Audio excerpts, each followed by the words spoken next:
Hello there, friends. Welcome back to another episode of Generation Tech. My name is Alan. In the most recent episode of The Bad Batch, we return to the desolate and beautiful world of Ryloth, and boy, does the new art style and lighting do the planet justice. Previous Clone Wars and Rebels depictions of Ryloth always felt like there was something missing. Probably dynamic lighting and a few other things. Anyway, the storyline in this episode puts us in the middle of the difficult transition period after the Clone Wars. The Republic has changed into the Empire, and there's a significant military presence on the planet. Just a few years earlier, the Outer Rim garrison under the command of General Ima Gundy and Clone Captain Keeley gave their lives defending the Ryloth resistance fighters and their families from a separatist invasion. Before Ima Gundy and the clones perished, they promised the Twi'lek resistance leader Cham Syndulla that the Republic would come back with reinforcements and aid them in freeing their world. Now, the Separatists would occupy the planet shortly after and maintain control of the Twi'lek capital of Leku. The Twi'lek people would be enslaved and put to work in manual labor camps. Those who resisted were tortured and killed. It was a really dark time for Ryloth. But the Republic would keep its promise. They would eventually return with a massive invasion fleet and break through the Separatist blockade and retake the planet, arresting Separatist leader Wat Tambor in the process. Many brave clones gave their lives to fight for the Twi'lek's freedom, something that Cham Syndulla and the resistance fighters wouldn't quickly forget. But months turned into years and suddenly seemed like their Republic occupation was going to be more or less permanent, and in their defense, the Republic was trying to prevent a separatist counter-invasion that would retake the world, and they were also helping rebuild a lot of the damage that the planet suffered because of the separatist occupation. Things were tense but relatively manageable, but then Order 66 was carried out, the Jedi were destroyed, and the Republic turned into the Empire. One of the things that was really worrying was the disarmament of all Twi'lek resistance fighters and the removal of their weapons and ammunition. As we all know, a well-armed populace is the key to defending oneself from tyranny. In return, the Empire had promised to build Imperial refineries, mining facilities, and other infrastructure that would bring wealth to the planet. Ryloth had always been rich in minerals and spices, but lacked the capital and knowledge to develop those resources into a profitable venture. Creating a massive mining operation on Ryloth would allow the Twi'leks to really exploit their own resources and lift their people out of poverty. The problem was these mining sites were off limits for Twi'leks, and no one really knew what was going on in these sites. Now, knowing what we do know about the Imperial occupation of Ryloth later on during the Galactic Civil War, well, things aren't going to go well for these people. Cham Syndulla surprisingly has cooperated with the Empire up until this point. He even supports Senator Orn Free Taa's collaboration with the Empire. He's not the fiery revolutionary we saw during the Clone Wars or the Rebels series. He's tired of fighting here, and he doesn't really want any more death to be visited onto his people or his family. But one of the major reasons why Cham Syndulla is reluctant to fight against the Empire is that great relationship he developed with the clones during the war. I mean, he personally saw hundreds of clone troopers give their lives so that the Twi'lek resistance might fight another day. Cham Syndulla trusts the clone troopers with his life. The clone army came to our aid. We would not be here today if it wasn't for them. They fought with us. They fought for us. And they have earned our respect. And even as the Empire continues to occupy the planet and enforce even more strict regulations on the Twi'lek people, Cham Syndulla still doesn't budge. Cham Syndulla is still reluctant to rebel. For one, he has a really close relationship with Clone Captain Hauser. He's one of the commanders on Ryloth who reports directly to Vice Admiral Rampart, who is in charge of the clone replacement program known as War Mantle.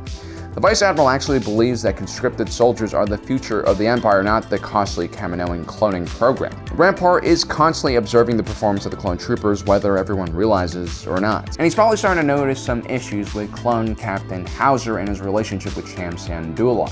You see, the two individuals respect each other as soldiers and warriors. Now, we're not exactly sure if Captain Hauser took part in the retaking of Ryloth from the Separatists. But he definitely is aware of Cham Syndulla's exploits, and he wants to make sure that Cham doesn't run afoul with the Empire's new policies. He's actually really looking out for the Twi'lek leader. When Hera Syndulla, Cham's daughter, is caught snooping around one of the Imperial refineries, Captain Hauser immediately takes control of the situation and prevents any reports being passed up the chain of command to Vice Admiral Rampart. He returns Hera to Cham and greatly puts himself at risk by not arresting a potential spy. Things are a little tense at the moment. I won't report this, but it can't happen again. I assure you it won't. Hauser clearly is a man with a conscience and moral compass. He wants Ryloth and the Empire to both benefit from the situation and be at peace. He also has a soft spot for Hera Syndulla because she is a child after all. But shortly after the first arrest, Hera is caught again, this time returning from a supply run from a nearby moon to collect some illegally sourced weapons and munitions from Clone Force 99. They get a small cameo in this episode, which is pretty cool, I guess. This time, the offense is serious, and Senator Orn Frita and Vice Admiral Rampart are both there as well. While the two are scolding and threatening the Twi'lek teenager, the good captain steps in and reminds the two that... So, she's only a child. Ah yes, a child, the perfect size to crawl beneath a hover tank with a limpet mine strapped on your back. Now this whole situation with Captain Hauser might not seem like a big deal for the average viewer, but for an Imperial clone trooper to act this way, well, he's really stepping over the line. The Empire does not tolerate the humanization of aliens. The Empire does not accept clone troopers who are not willing to follow orders and exterminate the enemies of the Empire with great prejudice. Clone Captain Hauser has shown himself to be a liability, especially because Vice Admiral Rampart knows that Ryloth will eventually be occupied and the people will be enslaved and shipped off into mining facilities. This is definitely something that Captain Hauser is not going to stand for. He's going to have to make a choice eventually on who he's more loyal to.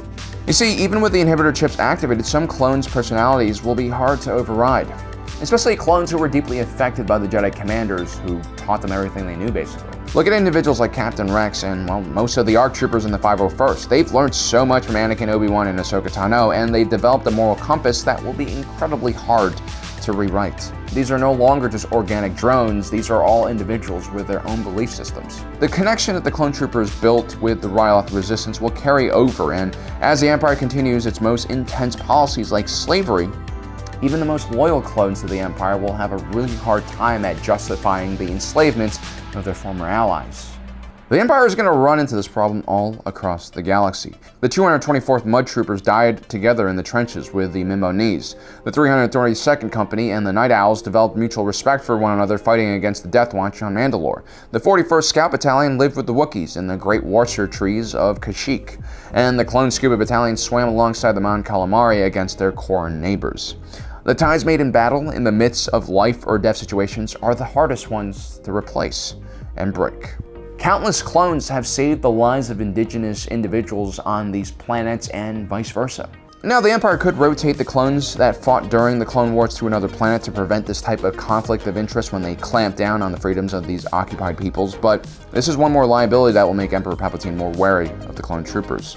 This could be one of the major reasons why clones are replaced in the first place.